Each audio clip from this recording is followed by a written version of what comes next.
Giga versus Kattar. All right, guys, here's what we learned. You have to make sure that you put on your historian's cap here to be able to appreciate what Calvin Kattar did.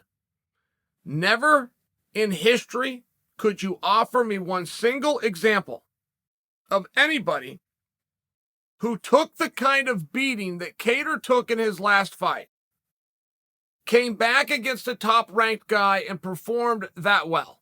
You would have a hard time even finding me somebody that took the kind of beating that Kattar took and even returned against a top-ranked guy. Right there. You can find it, but you'll have to search.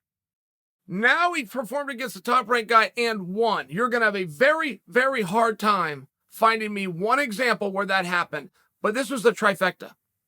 He not only returned against a ranked guy, he not only won, it's the performance where he looked that good. That's not what happens. That is where Kattar really needs to be thrown up on people's shoulders and allotted right now. Max Holloway put the kind of beating on Calvin Kattar that changes your career. Max took Kattar to a place that Kattar had never been before, and I can assure you never wants to return to. But generally that fear of returning to your most vulnerable spot, where the first time in Kattar's career, and I'm talking about the Holloway fight, for the first time in Kattar's career, he could not follow even the most basic rule, which was protect yourself at all times. He was exhausted. He was outclassed. He had the bright lights. It was on ABC. He's in there with the former world champion. Anything that could go on bad went on, except Kattar finished the match. So he showed us how dog tough he is. But being tough in most sports is a prerequisite to reaching your goals. Being tough in this sport, you will leave a piece of yourself out there. You do not get better at fighting with experience. No other sport can say that. The more you play basketball, just good sense says, the better you're going to play basketball. You could insert soccer. Golf would be a glaring example. Tennis would be a glaring example. In fighting, the more you do it, the worse you get. Now, there's some fine points for that statement to be completely true, but if you take that with you through life and you bring that up in conversation, you're going to look right more times than you're going to look wrong. Kattar had these things happen to him, and he came back with his single best performance. When you have happened to you what Kattar had happened to him against Max, you don't even want to go back to a main event. You want to fight, you want to follow that rule, right, get right back on the horse when you're bucked up, but you want to fix a little bit of it. Most guys would change weight classes. Most guys would take even more time off. Kattar gave himself a nice long break. He came back, he rejuvenated his mind, and he went out there and he performed against a top guy. And he won. And he looked great doing it. I'm submitting for you that in history has never happened before. DraftKings had Giga as the favorite. Now, I knew and talked to you guys about this, that this was going to be a very close fight, but I agreed with that. And I didn't agree with it because of the jabs or the kicks or the condition or even the motivation of either athlete. I agreed with it because I was armed with the fact that nobody in history has ever come off an ass whipping like Kattar took and done well in their next fight. And I'm challenging you guys. I realize I said that 3 times, but I read the comment section, and I know when I go down there, you're not going to submit an example for me. This is an absolute first. Giga, on the other hand, I don't know if we learned anything about him. We knew that Giga was a tough, willing game opponent before that bell ever rang. We know today he is tough, willing, and game opponent. I'm not sure we learned anything on Giga. But Kattar really showed his true character here. This is a crowning moment. If Kattar was to come back and win a world championship, maybe we need to revise this, but maybe not. Even with the addition of a world championship somewhere down the road, I don't know that Kattar is ever going to outdo for the audience what he just did, because it was not physical. We saw the physicality, but it all came because this was mental. I am so impressed with what Kattar did, but I want you guys to be as well. Which is why I want you to understand there is no other example that you could find of anybody that took that kind of an ass whooping and came back and flipped the script in his next performance, which happened to be a main event against a rising star.